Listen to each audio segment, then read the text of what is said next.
All right, what is up, everybody?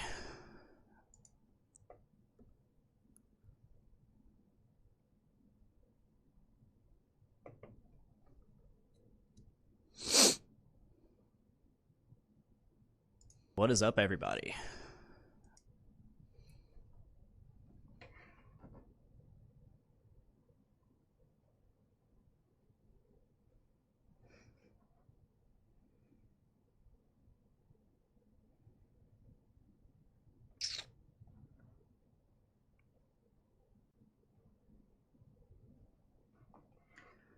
All right, today we're just hanging out, seeing what we can do. Feel free to chat with me.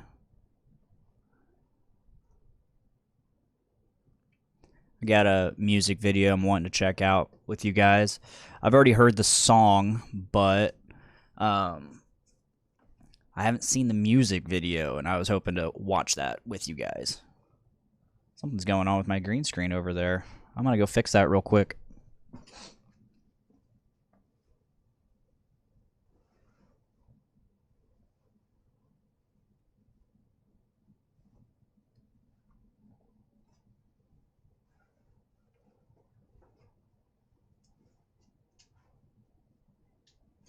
Much better.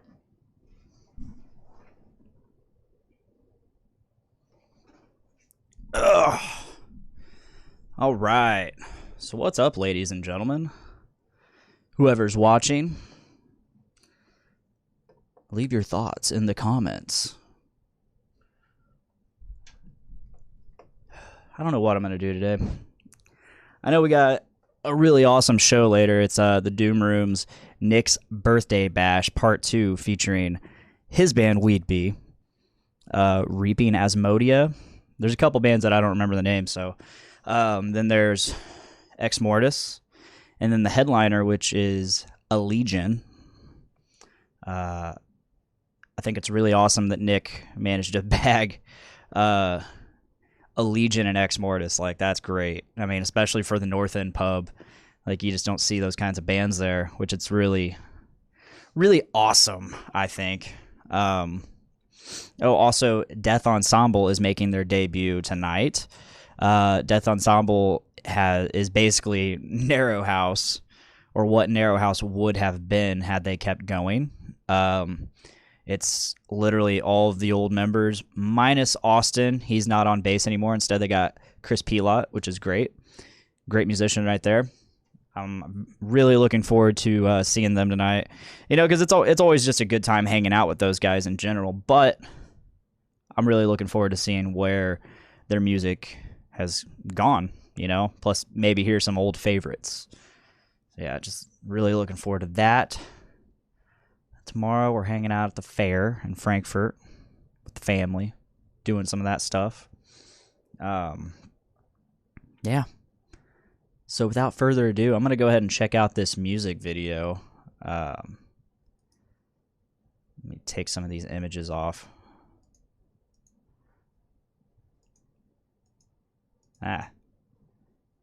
There we go. All right. So this is the music video for Hypochondria by Dragged Under. A couple weeks ago when I did my other live stream of just hanging out on a Monday or Tuesday, whenever it was, I played Dragged Under Here for War. It was just the song. I really dug it. And like I said, I've already listened to the song. I like it a lot too. Again, still looking forward to what this band is going to become, what the other music has in store for us. So let's check it out. This is Dragged Under, Hypochondria.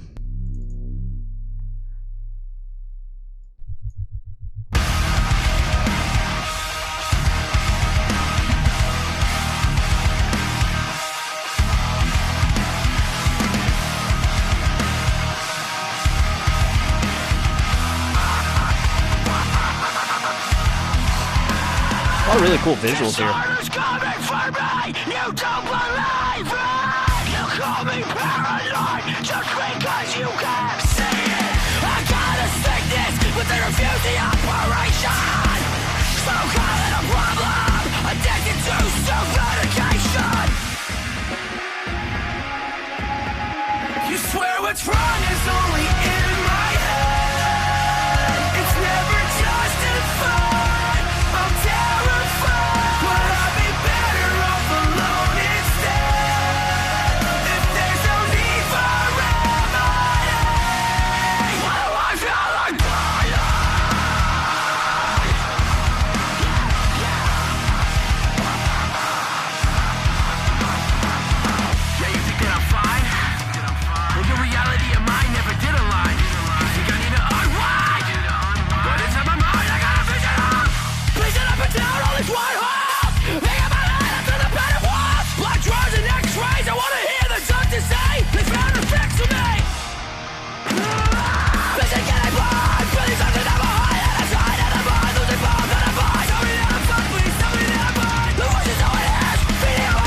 beats. Like, fuck, they're so cool. Like those perfectly timed like halftime slams. Just visually, they're so awesome.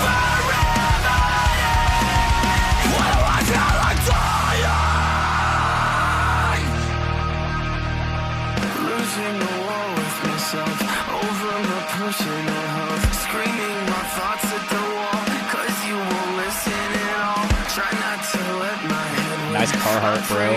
God on my knees. Sometimes I wanna give in and let it take me. Yeah.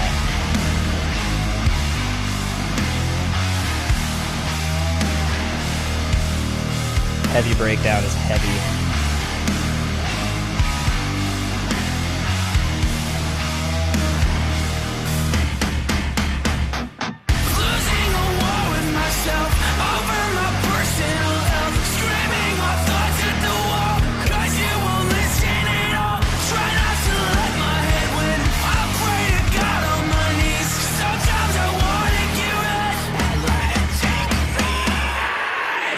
You swear what's wrong is only in my head. It's never justified. I'm terrified. Would I be better off alone instead?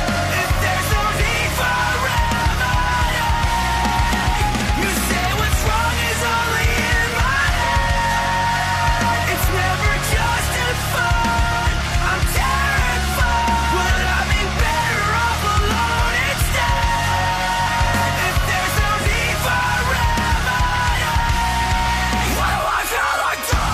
Yeah, look at that.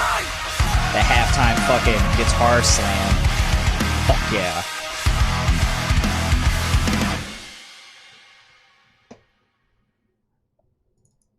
Alright, so there's like one thing that I take issue with in this, and it's like, hold on.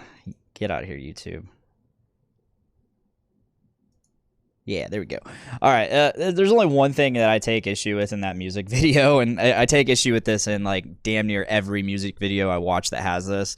I mean, so they're trying to get the full band set up, you know, like they're making a performance either in front of people or in some sort of scene, or they're just in a practice space or something. And in a practice spaces, I would say this is okay. On a stage, maybe okay. However, in a scene like that, where they're set up in a specific scene, stuff's going on around them possibly, like they're kind of like a ghost band, like the people involved with the scene can't see them. But anyway, so there was a mic stand for the vocalist. Like it's just there, and he's not the mic is not in the stand. It's in his hands. There's no point for that mic stand. Like, if you're just technically a ghost band, as I'm going to call you, in a scene, you don't need a mic stand. I don't know. It's just a tiny little stupid gripe that I have, but there's no need for it. There's absolutely no need for it. I mean, it kind of takes away from it, in my opinion. I mean, you don't need a mic stand if you're not. I don't get it. I don't get it at all. But whatever, I guess. What's up, Austin Welch and Andy? I see you there, Andy, if you're still here. Leave some comments. Austin, I know you're really good at giving me things to react to, so send me some links. Tell me to watch some videos. Or just talk to me. I miss you. In the meantime, until he gives me something to react to, talk about. So I got out my Chapman Ghost Fret the other night. This beautiful blue guitar I have sitting beside me. And I was playing it for a while. It sounded great. I love playing that guitar. And after I was done playing, I was like, I'm going to go ahead and restring this. I'm going to restring it. Yeah, I'm going to restring this. Because I got these wonderful things. They're Mammoth Slinkies. The guitarist in that band we just watched, Dragged Under, Ryan Bruce, also known as Fluff, he's been working closely with Ernie Ball and got his own like signature string set, and they're called Mammoth Slinkies. I think what's unique for these is they're heavy, but not super heavy. I think they're a little heavier on like the lighter strings instead of the lower strings. The G string itself is actually wound, which you don't typically find that in a normal set. So anyway, so I'm restringing it. It's great. I finish. I tune it up. Plug it in. This new strings sound fucking mean as hell. And then what happens? So I stop playing. A couple days goes by. I go to I just left all my guitar stuff upstairs, all over the place. It's a mess. Shouldn't have done it. So I finally okay, I'm gonna take this all downstairs and put it up. Get rid of this clutter. So I pick up this guitar, and I notice that my low E isn't all the way in. It's a string through body and bridge, and all the strings are in fine. However, my low E, about 2 inches of string is outside of the body. I mean, it's perfectly tuned and all that. Like, it's fine. But, I didn't have the string all the way in. And that bugged me. I could have just left it, but I didn't think that was the right course of action. So I figured, okay, let's try this. So I took the string out of the tuner, pulled the rest of it through, put it back into the tuner, tightened the lock.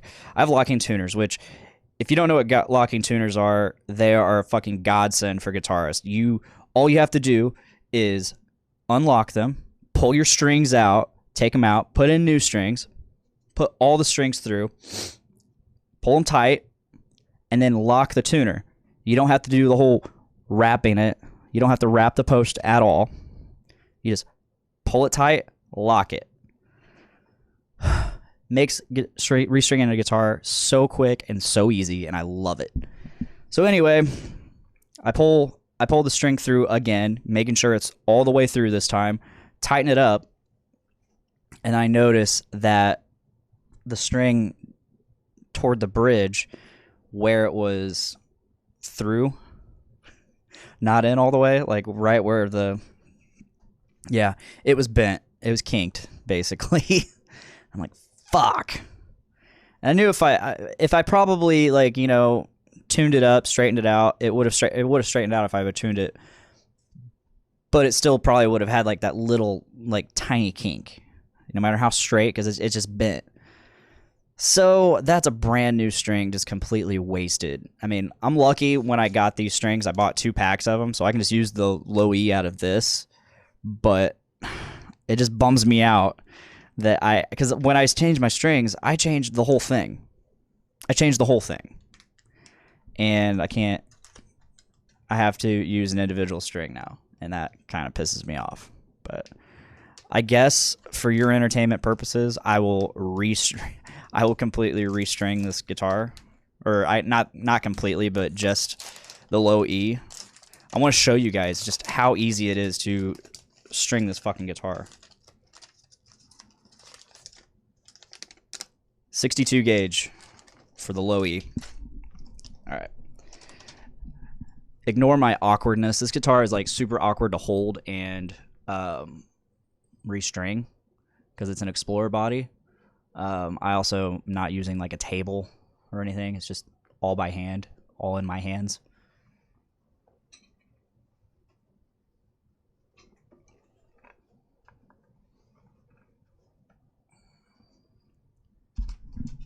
Let the fun begin. And hopefully I can do this right this time.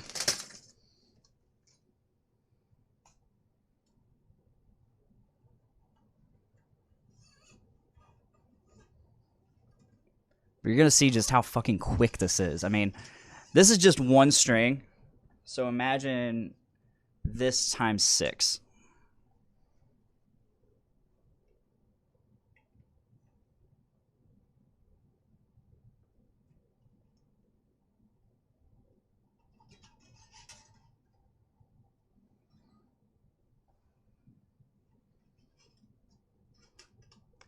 Almost did it again. It wasn't sticking out as far this time, but I almost did it again.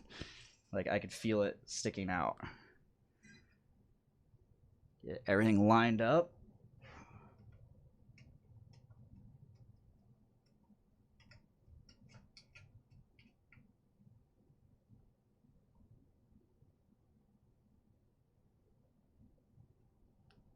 Now it's locked in place. And you just tune it now, basically.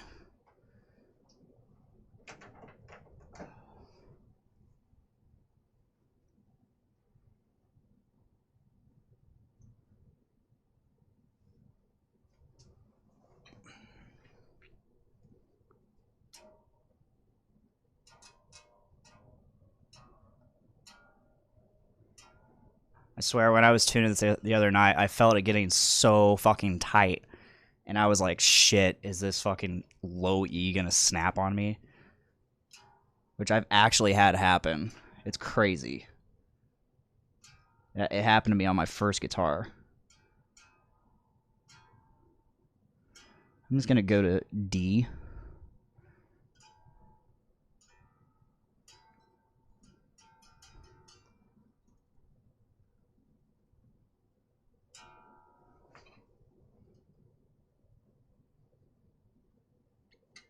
Give it a good stretch. Guitar porn.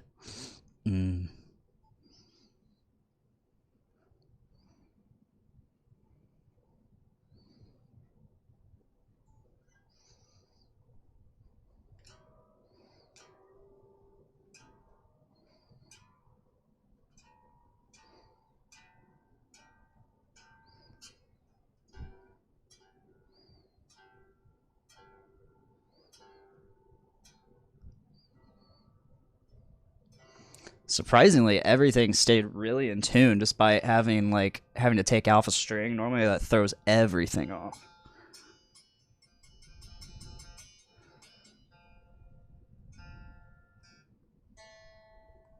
Yeah, everything stayed really in tune.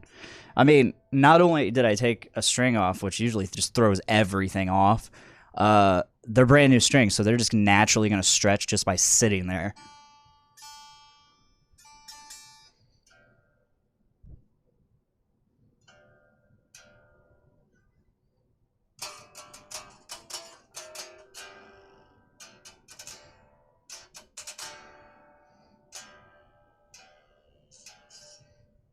I can't tell. There's like a buzz, and I can't tell if it's just something. I can't tell if it's fret buzz or something else.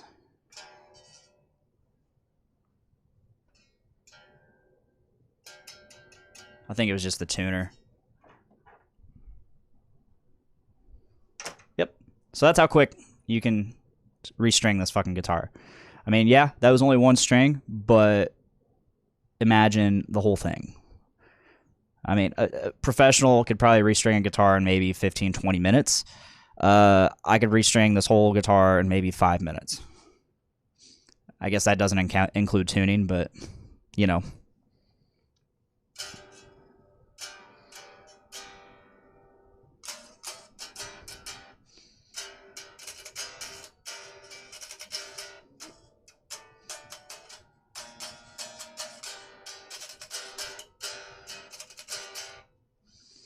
All right, now we've had that fun.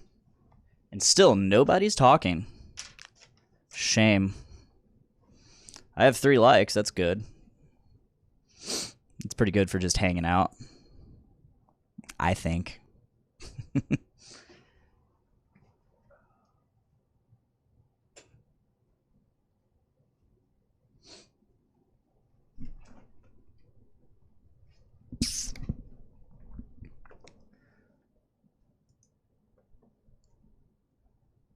Okay.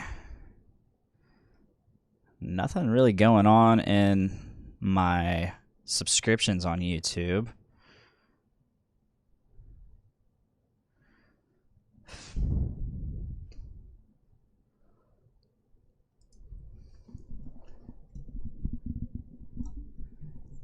Let's see here. I don't think I've listened to the new. There's a few new "Thy Art Is Murder" songs that I haven't listened to, so I think I'm gonna check those out.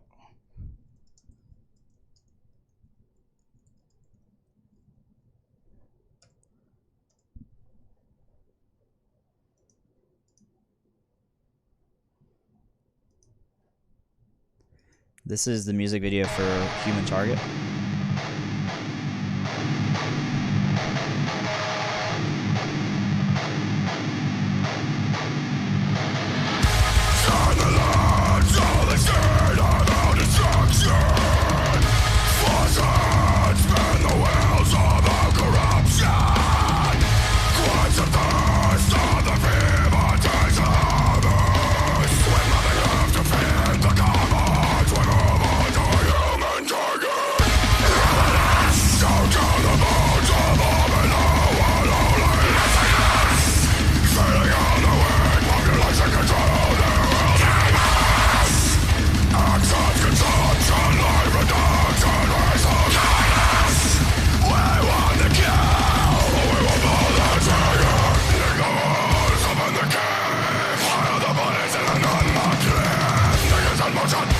I fucking love CJ's voice. He's so goddamn brutal.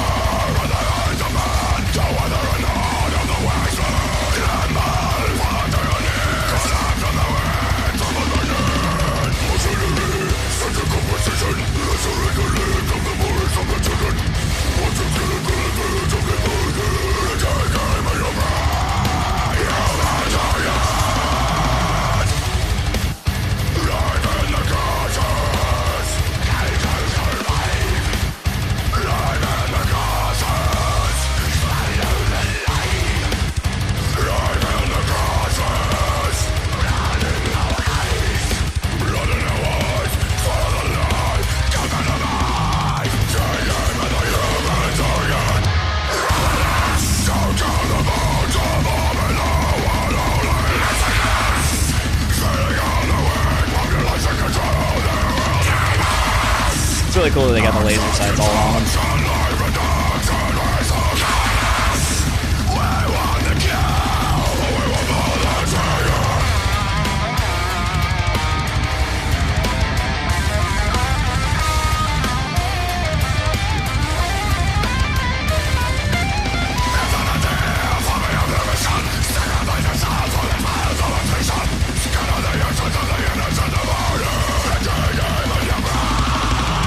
See, this has a mic stand, and he's using it.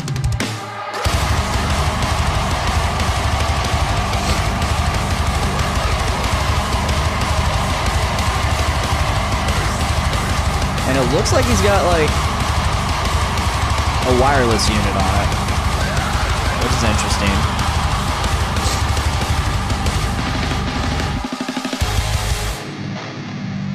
Yeah, let's use a wireless unit for this music video. It's a weird looking wireless unit. I've seen what that's like really small for a wireless unit.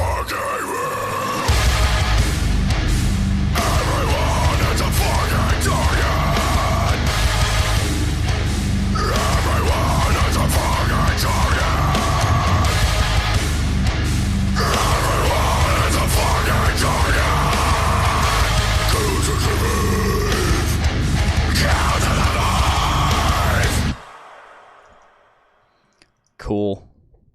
I dig it. Let's go ahead and listen to Make America Hate Again.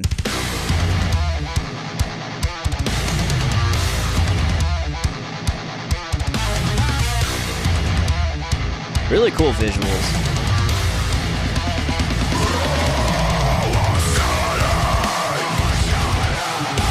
Same mic setup. Like I said, like if there's gonna be a mic stand, just use it.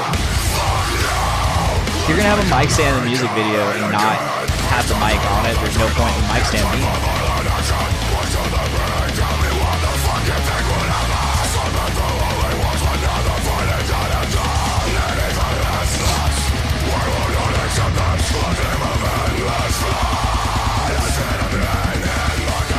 Keep in mind this is also an Australian band, and they're talking about making America hate again.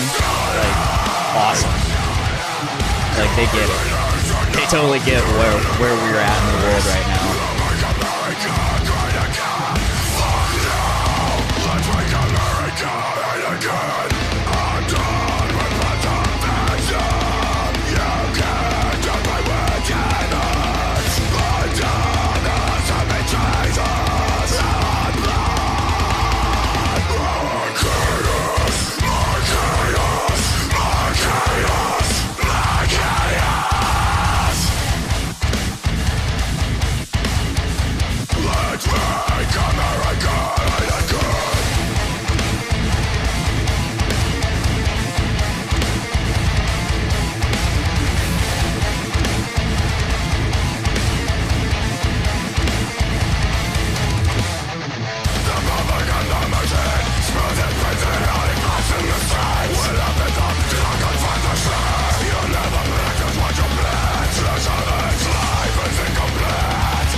Such strong, powerful vocals.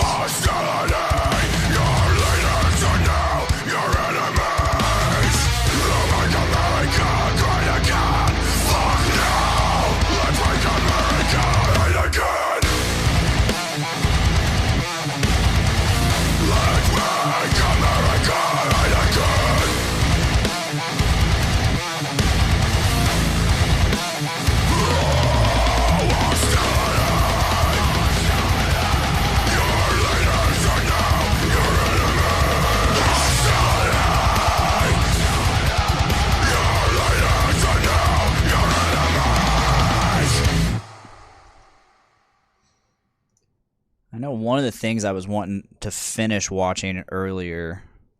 So I was watching one of my favorite things to do is watch these like little Christians react to and it's usually like the same two songs that I watch reactions to.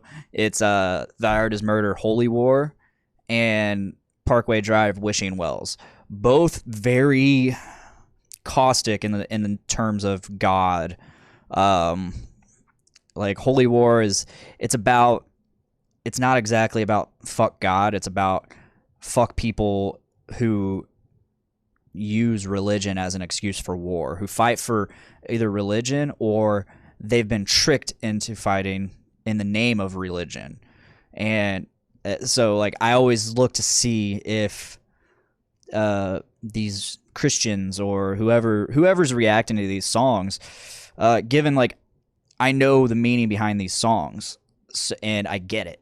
Like I'm very proud of the fact that I get it, and so I want to see how many other people actually get it. And when they do, like I'm like fuck yes. But when they don't, I'm just like god damn it, how fucking thick are you? Like this song, for instance, Wishing Wells by Parkway Drive.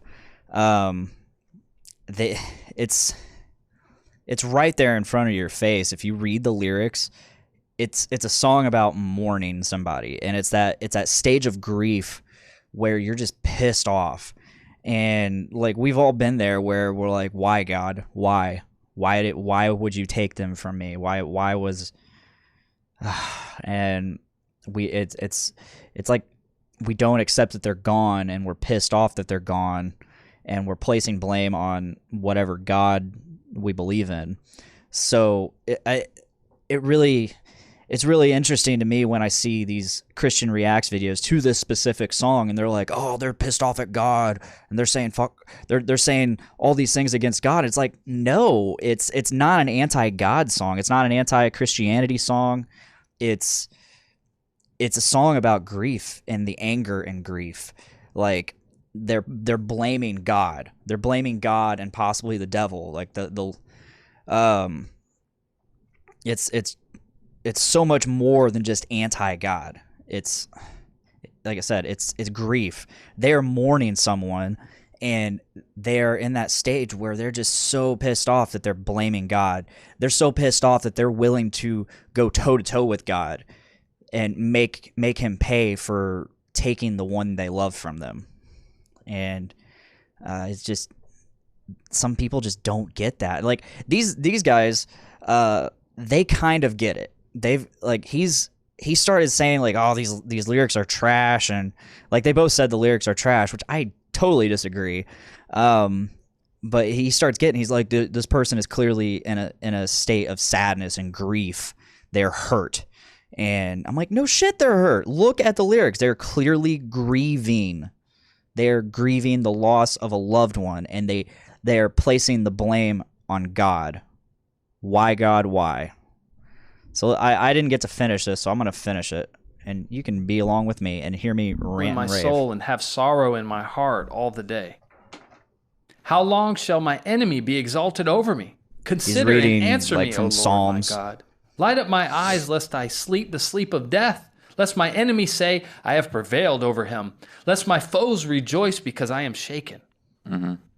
But I have trusted in your steadfast love. My heart shall rejoice in your salvation. I will sing to the Lord because he has dealt bountifully with me. But still the psalmist is asking God, how long will you hide your face from me? Where are you? Yeah. And as we've said in other videos, and when we have a man-centered theology, and this is what the title, I think, kind of lends to that idea, the wishing wells, as if, why aren't these deities that are supposed to be acting good on our behalf, why aren't they answering when I throw the quarter into the well, when I say my little prayer? Why aren't they protecting all the things I love for my sake? Why aren't they obeying me? Yeah. Yeah, I feel like the lyrics come from a complete man-centered process of thought, you know? Yeah, you're right. And when you're dealing with grief, I mean, that is a very personal emotion. So there is an element where you are going to be thinking about yourself in that time. So again, I'm trying to... There's still like 10, 15 minutes left in this. To the writers. I'm wondering if they're going to get it. But I still think it's a little over the top, but we're pushing that to the side. Yeah. Next verse, in the first verse, so that was that little... So far, these spoken guys are word, like the closest to whatever you get it. Yeah. Verse 1, it's guilt and frustration. It's everything between the silence and the absence hitting home. This is where it gets good. I think he did better on these verses than he did on this whole God theme.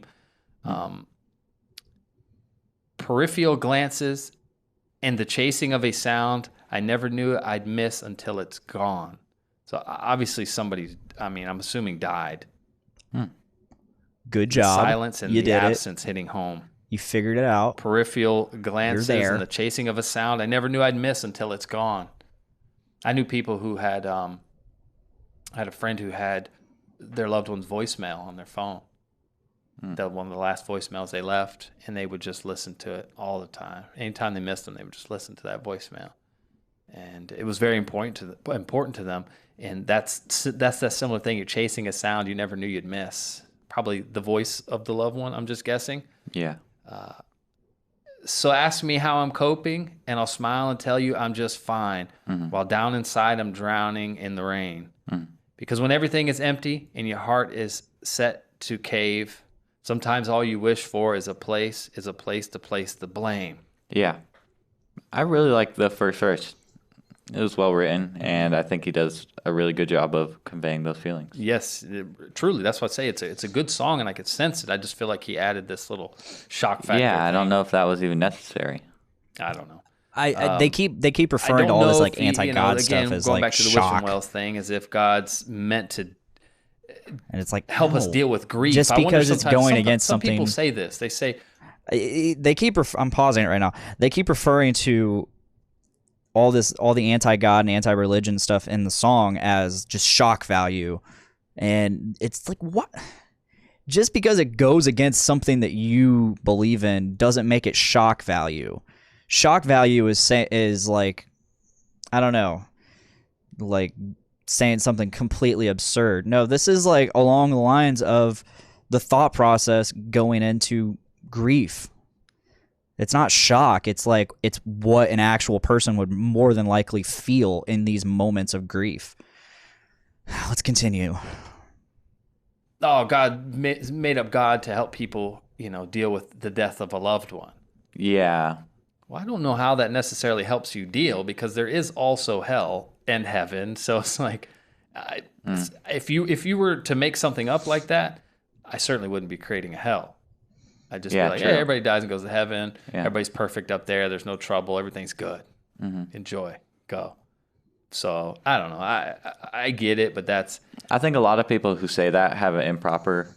Like, a lot of people who say that Christianity is like a crutch for people to deal with grief, I don't think they understand exactly what heaven and hell is. Mm-hmm. Maybe they think that hell is only for, like, criminals or whatever. So they don't realize that everyone who doesn't follow God actually goes there. Does that make sense? Yeah. It's for those who... It's all of us are naturally sinners. We are born sinners. We're under the sin of Adam. We're under condemnation the first time even before we take a breath. The world is already condemned, and God rescues us from that condemnation through Christ. So those who don't trust in that condemnation are already naturally, as the scripture says, children of wrath. Yeah. Not children of God. We're not naturally children of God, I think is what you're trying to say. But it's interesting when you say that people don't understand. It's true. C.S. Lewis wrote a book called A Grief Observed, and it's actually his personal thoughts in like a journal after his wife died of cancer. I mean, the love of his life. It's just like the perfect marriage, and he loved her dearly. And he wrote after she died, and he was a Christian theologian and an author, well known. Yeah. He kept all these things not to publish them. When he published them under a fake name, so that way nobody know it was him. It was later republished under his name after he died. But he really talks about some of these feelings in a way, and he mentions that. He says, I'm running off the cuff here. Actually, it might be helpful to pull the quote up. So C.S. Lewis says in that quote, he says, "Talk to me about the truth of religion, and I'll listen gladly. Talk to me about the duty of religion, they're not and even I'll listen submissively. talking about the But song don't come now. talking They're to me drifting about off the and, like, consolations of preaching religion, now, which or is I shall weird. suspect that you don't understand." Talk about the fucking song. Real quick, what does he mean by consolations? Like how it would help you in a time of grief. Yeah. Yeah, I would agree. I feel like anyone... Let's bring it home, guys. I feel like Let's bring it anyone home. That's basically what I was trying to say earlier. Exactly what you were trying to say. 10 minutes left. Actually, Obviously, he worded it much better. Yeah, he's eloquent. Yeah, he's Nobody's going to be as eloquent as Keep him. analyzing the C.S. song. Yeah, actually, there's a lot of good Come quotes on. in that book. In fact, here's one. "No one ever told me that grief felt so like fear. I am not afraid, but the sensation is like being afraid. The same fluttering in the stomach, the same restlessness, the yawning. I keep on swallowing. At other times, it feels like being mildly drunk or concussed. There is sort of an invisible blanket between the world and me. I find it hard to take in what anyone says, or perhaps hard to want to take it in. It is so uninteresting. Yet I want the others to be about me. I dread the moments when the house is empty. If only they would talk to one another and not to me." He even he dreads the time when the house is empty, because that's similar to what he mentioned in that first verse. Yeah. So C.S. Lewis, as a Christian, understood that. Here's another quote from that. "I once read the sentence, quote, 'I lay awake all night with the toothache, thinking about the toothache and about lying awake,' end quote. That's true to life. Part of every misery is, so to speak, the misery's shadow or reflection. The fact that you don't merely suffer, but have to keep on thinking about the fact that you suffer. I not only live each endless day in grief, but I live each day thinking about living each day in grief." Now, C.S. Lewis struggled with the death of his wife to cancer. Well, horrific death, particularly back in those days. Yeah. They had really nothing to help them. How long ago was it? That's a question I don't know the answer to. I can't recall, but I'm What up, guessing Pod the Daddy? 50s, I see you in 60s, here. 40s, Oh, okay, somewhere in yeah, that time yeah. frame. You know, there was at least radio out. I know that because he has Oh, some okay. radio broadcasts. I'm reacting to Christians reacting. He's grieving over the death of his wife. He's writing these things in a journal privately. He's struggling with some of the thoughts that he's having and the emotions he's having. And he's describing grief in an amazing way, very similar to the way the artist described it in verse 1 and 2, which we didn't look at verse 2. Oh yeah, back to the song. Good job. The incendiary shock wave, scorched earth policy, the devastation that only loss will leave, the chants and incantations of daily rituals, a subtle lapse of brutal honesty. So ask me how I'm coping, and I'll smile and tell you I'm just fine, while down inside I'm screaming till I bleed. Because when everyone's expendable and your heart can't take the weight, the last thing that you wish for is the face to face the pain. I like how he wrote verse 2 pretty similarly to verse 1. Same pattern, yeah. Yeah, that was cool. But you see, he's Yeah, having that it's same like struggle it's a C.S. song. Lewis has. Like, I'm going through these daily rituals, and I'm a sudden lapse of in brutal honesty. Instead of telling the people, "Look, I'm struggling," he said, "I'm just fine. It's all good."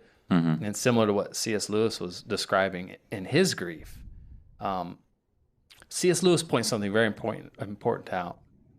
Yeah. That I think this quote here, he says, "The time when there is nothing at all in your soul except to cry for help may be just that time when God can't give it.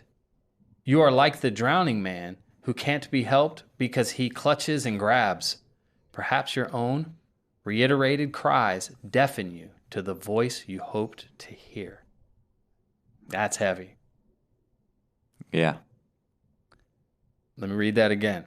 The No. time when there is nothing at all in Don't your read soul it except again. a cry for help may be just that Oh, time my when God can't give God. it. You are like the drowning man who can't be Just helped because he clutches and Talk grabs. about the song. Perhaps your own reiterated cries deafen you to the voice you hope to hear. So you've seen people try to rescue someone drowning, and they're grabbing and clutching, Like, I and they get can't that rescue they're- them they're because talking about the they subject of themselves will be grief drowned. and all that, which And is so what they the end up song drowning. deals with. They end up, But they're not talking about the song. preventing the They've rescue. they've kind of And like in essence, abandoned the he's song saying and that like, let's just you talk keep about C.S. reiterating Lewis this- now. You keep reiterating this No, grief fucking and talk about the song. repeating in your mind your cries, and it's deafening you to what God's trying to show you. And ultimately, C.S. Lewis's conclusion is that God uses pain in our lives to teach us to know and trust Him. It's necessary. Yeah. Not just that, he was able to experience gratitude during this time of grief. He was able to experience the gratitude of the gift of love, of having had his wife for the time he had her. Rather than continuing to grieve, he realized what a gift it was that God even shared her with him for a moment. Yeah. God had already ordained that this would occur long before C.S. Lewis even knew her. C.S. Lewis was shocked to find out, but God wasn't. Yeah. God Well, gave fucking him the time obviously, to be with her. if God to is this enjoy her, all-knowing being, and then love he her. has- And it's easy to he's want had to this shake our plan fist since and the say, dawn "What of about my wish? creation." What about my wish? What about my wishing well? What about my quarter?" Remember the movie Goonies? Yeah. When they're going through the tunnel underneath the well, he picks up, I can't remember, but he picks up one of the coins, says, "This is mine. I never got my wish," or whatever, and he keeps it. It's so much like how this song is, and a lot of us are. God is sovereign over death, and that should comfort us. But a lot of us don't see it that way. We're looking at it from our man-centered perspective. We're looking at it Yeah. from we our are humans. mortal, perspective in time, Yeah. not from God's perspective outside of time. So we can't appreciate it. And what I'm trying to say is trust God. Oh yeah. It's okay Trust to be angry, God. number one. It's okay to grieve. Be sad. It's fine. C.S. Lewis, the book is great. If you want to get it, I'll have a link down in the description of the video. And I suggest reading it. You'll find that even he questions God in similar ways, but he comes to the right conclusion where he decides to kill God inside of him Yeah. and threaten God to come down and face me, which again, it was just for shock value. It's kind of There you go. stupid. Like, really? It's not shock value. Yeah. That's a feeling. That's emotion. I kind of want to retract my previous statement of kind of saying that all the lyrics were dumb. I think a lot of the like verse 1 and verse 2 are pretty meaningful. Mm-hmm. Yeah. But everything else, I don't really understand the significance of. Yeah. The middle part was really good. The verse 1 and verse 2. Again, I'm going to keep making that assumption, and if I'm wrong, I'm sorry. But I do believe it was just an attempt at Yeah, shock maybe value. you guys can provide some further insight. Yeah. I don't know. And again, I'm going I apologize to. to the artist that that's not the case. If you Because the truly artist is wanna definitely going to challenge watch God that you. way. But God is patient too. That's the beauty. Like even someone like this who hates God or is presenting themselves as hating God, God is patient. God didn't come down and face him. Yeah. That's grace. God didn't give you what you deserved. You know what I mean? Yeah, it wouldn't have been too hard for him to just zap you. Actually, that's mercy. Not getting what you deserve. But yeah, Mercy, yeah. Mercy is not getting what you deserve, and grace is getting what you don't deserve. Oh, okay. Yeah. Mhm. So God mercifully is not hearing him. Yeah, mercy. Yeah. And somebody like this, life can change at any time. And anybody listening to this, life can change at any time. I've read so many testimonies from people who watch the channel whose lives have been impacted by the videos, by biblical truth and good theology. Yeah.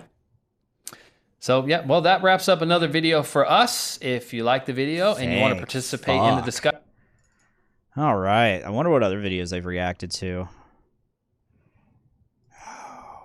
Let's see here. Nope. Oh, wow. Reacting to What's Five up, Finger guys? Death Punch, Wrong Side of Heaven. That could be interesting.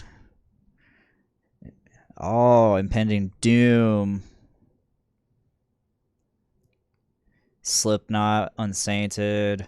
Wow, Creeping Death, which is about fucking the plagues.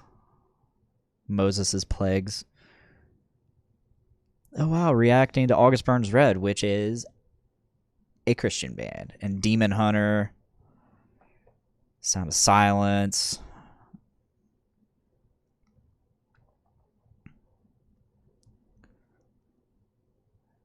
Wow, they reacted to Death, the Flesh and Power It Holds. Snuff. Wow, they started this 8 months ago. Oh wow, 2 years ago is them covering a song of Faith No More. Man.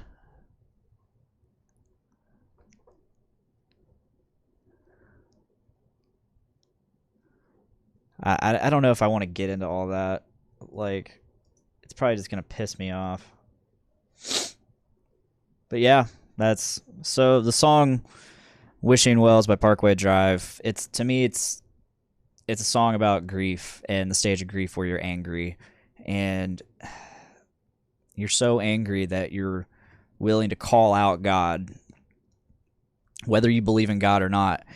I think we've all been there. Like, even us that aren't Christians or even us that are atheists, I'm gonna go as far as saying that we all say thank God. We all,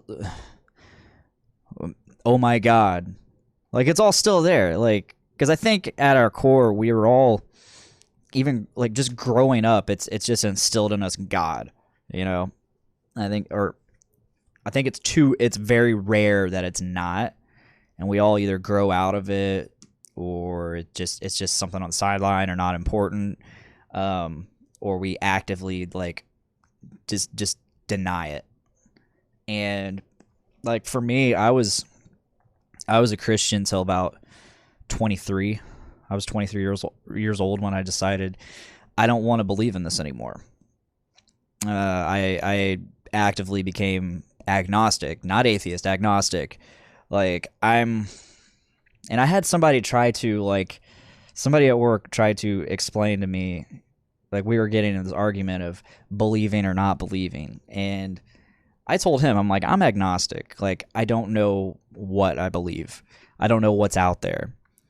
And he's like, well, let's break down the word agnostic. He's a very intelligent dude. I'm not going to knock him in any way. He tried, but this was like completely pointless of him to point out to me. He's like, let's take the word ag, without, and then gnostic, knowledge. or Gnost, which is for knowledge. I'm like, yeah, exactly. I don't know. I am agnostic. I don't know what I believe in. I don't know what to believe in. I don't know what is out there. I don't know if there is an all-powerful being. I don't know if there are aliens. I don't know if we were created or if this is like some dream or what reality is. I don't know. I think that's just what a lot of Christians or religious folk don't understand, or even atheists.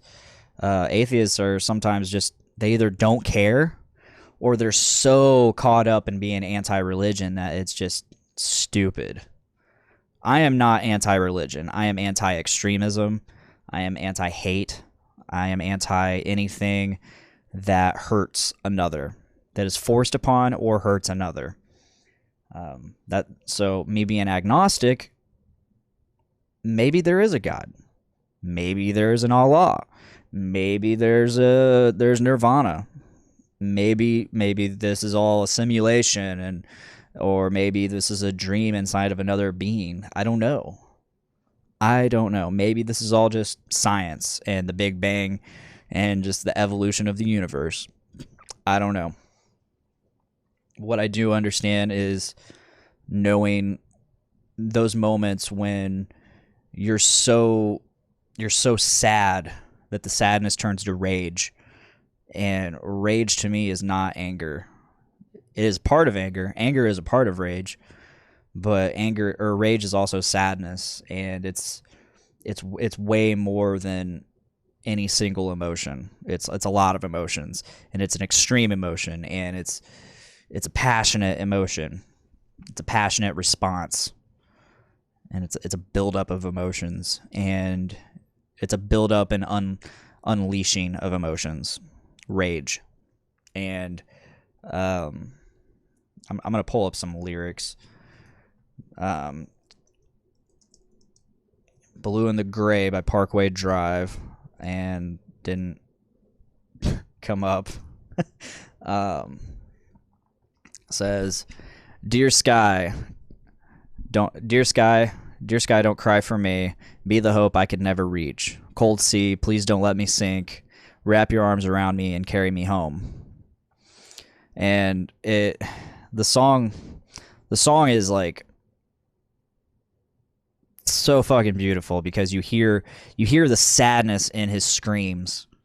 He's not crying, or maybe he is, but it's all told through screams and yells, and you can hear the emotion in it. And like I said, it's just rage.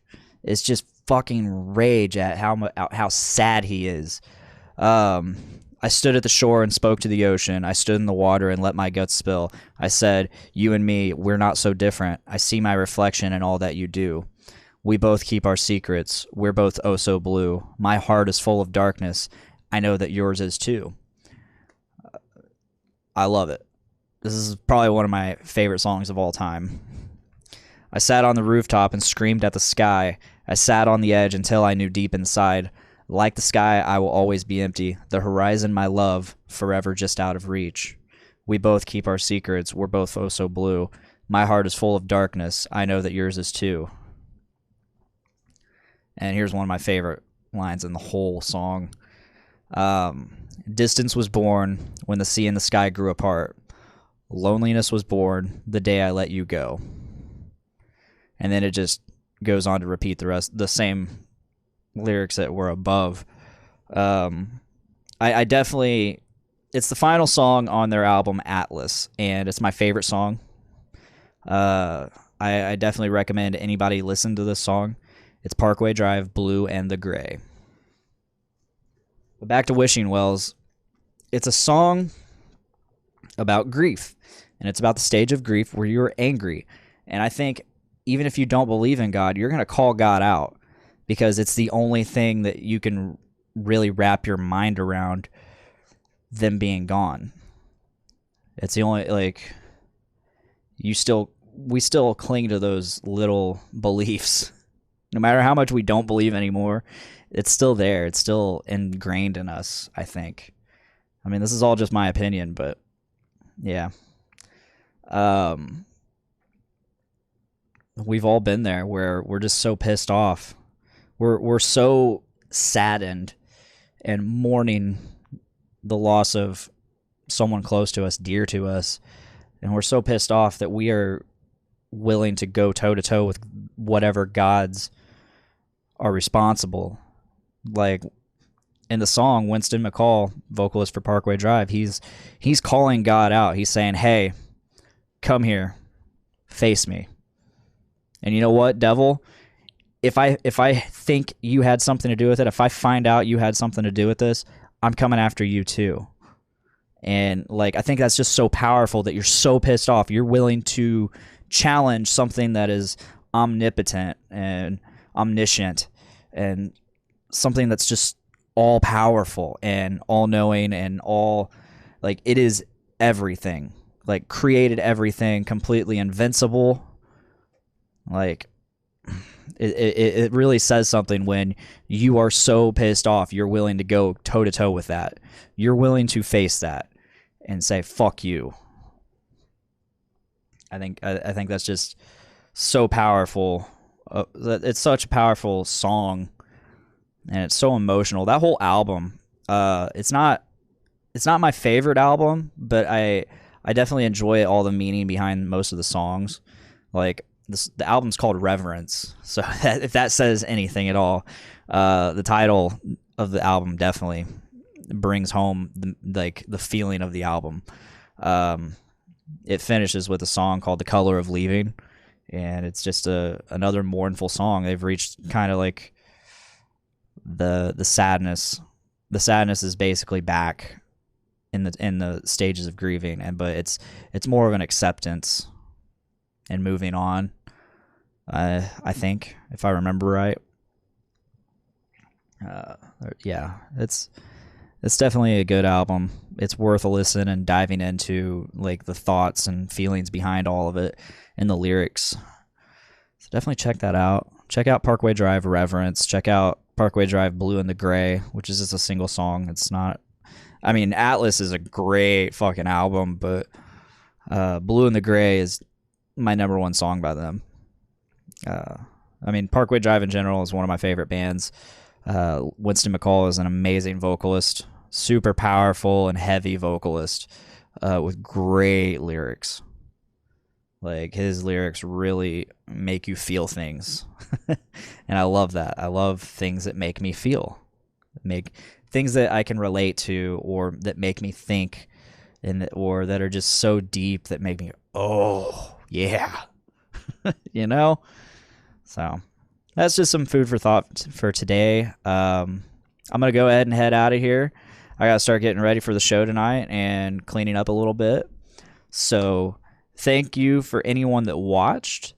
And I hope anybody who checks this out, like somebody checks this out and just watches this and listens to me ramble and react to shit. It's fun. So if that is all, please check out Podcastrophe Live every Tuesday, roughly around 5:30 or 6 on YouTube, Twitch, and Facebook Live. You can check us out on Podbean, or podcastrophe.podbean.com. That's our feed. And you get Podcastrophe every Thursday in audio form, plus any extra content we do, all right on the Podcastrophe feed.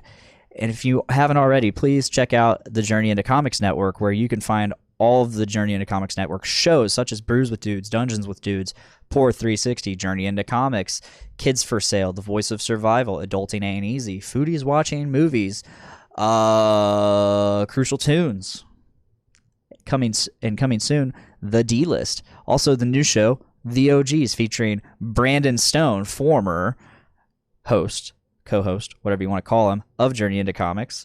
Let's see here. I feel like I'm forgetting at least one show. Journey into Wrestling. There's that.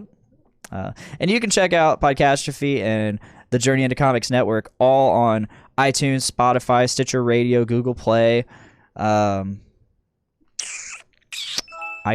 I think I said that. And Podbean. Of course, Podbean. So, if you could, please share Podcastrophe, share the network. Every share gets the possibility of more downloads, more likes, more subscriptions, and who knows, maybe, I mean, my show specifically, we are out to have people hear our thoughts because we consider ourselves real people. We're not some celebrity with some agenda to sell something. We are just trying to put our opinions out there and hope that they're good enough opinions for other people to listen and think, wow, that's a great thought. I might change the way I do something for the better. I might change myself for the better because we heard them talk about this and how they act or think towards this. And that's all we're trying to do. We're just trying to help. We're just trying to be good people and make this world a better place through knowledge. And I think that's really great. So check us out, share us, like us, download us. It's all great. It's all fun. I mean, if we're not in those deep subjects, we're screwing off, having a good time. So it's funny. If anything, you'll have a good laugh. So if that is all, please make every day a big dick day. Bye, guys.